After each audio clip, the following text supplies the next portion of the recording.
Joining me now in the hot seat, my very good friend and Fox News contributor, Sarah Palin. Governor, welcome. By the way, we obviously can't trust the IRS. They proved that by targeting conservatives, and now the agency is giving their employees, their union employees, $70 million in bonuses paid for by the taxpayer. This can't be sitting well with you. No, it certainly doesn't. I think only in an Orwellian government would a collective bad deed be so generously rewarded. It is a shame, and it's just more reason to distrust our federal government and the nonsense that's going on in Washington, D.C. You know, that's the overriding theme of this show and basically the past couple of months is, can we trust them? Governor, can we trust them? Well, can I trust our federal government? Is the bear Catholic? Does a pope live in the woods? No, I do not trust our federal government. Eric, you know, that is the $17 trillion question, as a matter of fact. When you have a government that will not even acknowledge to the American public that we are bankrupt, and instead the federal government continues to perpetuate the problem by digging more debt and spending money on ridiculous items and programs, that's just one example as to why it is that the American public cannot trust this federal government. It seems that Washington is for sale.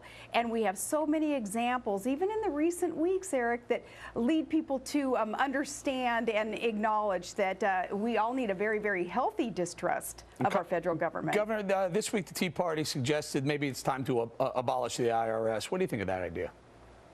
Right on. Absolutely. In fact, this would give us reason to finally head towards simplification of a tax code and adopt a flat tax. And, you know, that way we could abolish the bureaucracy that is so burdensome and so expensive and really engaging in some ridiculous antics today in the IRS. And it would allow some sledgehammering of crony capitalism also, and some corruption within the tax cheats and that whole scenario. I think this would give us great reason to make more sense of the coffers that are being filled by the American public's fruit of their labors. Now, let's take a look. The IRS gave us a comment. Let's pull up on the full screen. It says, regarding the $70 million in bonuses, quote, the IRS is under a legal obligation to comply with its collective bargaining agreement, which specifies the terms by which awards are paid to bargaining unit employees. Now, Governor, that's part of the problem.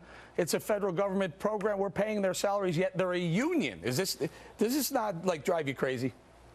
It drives me crazy because you can anticipate that the Obama administration will not even push back on what this union is demanding for its employees. That's what's a shame here, is that the Obama administration will kowtow to their friends who are union thugs. The leadership of so many of these unions are thugs, and they won't push back, unfortunately, because it gives bad name to the brothers and sisters within the union who just want to produce well for the American public and do their job. It's their leadership that is engaged in the thuggery that, unfortunately, Obama will not push back against. We have no idea how high up this scandal goes. But, Governor, look, if the IRS is willing or able or committed to targeting conservative groups, you have to wonder if that is spread throughout the federal government right now. The reason why I bring that up is because this week we also learned that FBI Director Mueller has said that they are actually targeting Americans with drones. Your thoughts? That's very disturbing, because I think what Mueller is telling us is, hey, America on U.S. soil, we're gonna shoot you down just a little bit, because he's talking about just this minimal impact of drones on U.S. soil. Now, what this allows us to understand, though, is that Rand Paul was right when the senator engaged in the filibuster, and what he was asking for those couple of months ago. He was asking for these unanswered questions about domestic use of drones and the impact on the American public. What were they? What was going on? And was it actually happening? Of course, he was chided and mocked and ridiculed by the Obama administration and by some in the Senate for engaging in such a thing. But Rand Paul was right. He was asking the questions, and now finally we're getting an answer that yes, drones are used on American soil. Okay, so now we have the IRS that's targeting conservative groups because they don't agree with President Obama's ideology.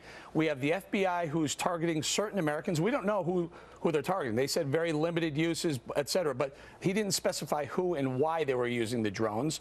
Again, let's ask again, can we trust them? We're building a little argument here. Well, we're building a very strong case against that trust of today's federal government. I personally do not trust any government that's being led by Barack Obama when he is fulfilling his promise to fundamentally transform this most exceptional nation. As I've said so many times, we don't need a fundamental transformation. We need a fundamental restoration of what is good and free and right about America. I do not trust a government under this leadership that would want to change what we know is so good about America. Okay, Governor, one more now. Let's continue to build this case. Ed Snowden, the NSA whistleblower who went to China, went to Hong Kong and then China, and said that the NSA was actually blanketing and taking information from Verizon telephone customers, and this scandal may be bigger and bigger and bigger. I got an exclusive interview with his father, Lon Snowden. Take a listen to how he assesses the situation. Listen. What's occurring is very similar to every morning the government walks up to your mailbox, or afternoon, they pull the envelopes out, they open them, they look at your mail, they copy it, they archive it in case they want to look at it sometime in the future, in case you do something wrong sometime in the future.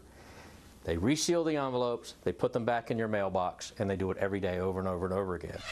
All right, Governor. So I have the IRS targeting conservative groups. I have the FBI droning certain Americans, we're not sure whom, and now we have the NSA listening into Americans, violating the Fourth Amendment, by the way. Fourth Amendment Constitution says you need probable cause. They didn't look for probable cause. It feels to me like we're either in Iran or communist China. Your thoughts? Well, I think any American with an ounce of common sense would say, hey, something's wrong here, especially in regards to this discussion about Snowden. Snowden is not the problem. Here, we're told, oh, just, relax, don't worry about government spying on all of our communications, building that apparatus to be able to spy on all of us, that's no big deal. But it is criminal, the person who told us about what our government is doing. That's what's backwards about this. Snowden is not the problem. The problem is government violating our Fourth Amendment right, taking away our privacy. And I was a victim of my emails, my communications being hacked when I ran for vice president. In that campaign, I said the same thing. I said, what difference is it from some hacker coming in and opening up physically my mailbox and going through my mail to be used against me at some point? Government, in this case, is doing the same thing that punk hacker kid did to me during the VP campaign. It's not a safe, ethical, moral, nor legal measure being taken by our government. I got to tell you, Governor, I appreciate you being here, spending some time on Cashin this morning, because these individually may not seem like a lot, but when you add them up, can we trust them? The answer is unequivocally, in my opinion, a big, fat no. Governor Sarah Palin, thank you for joining us. Thanks for hanging out on Cashin this morning. Thanks so much.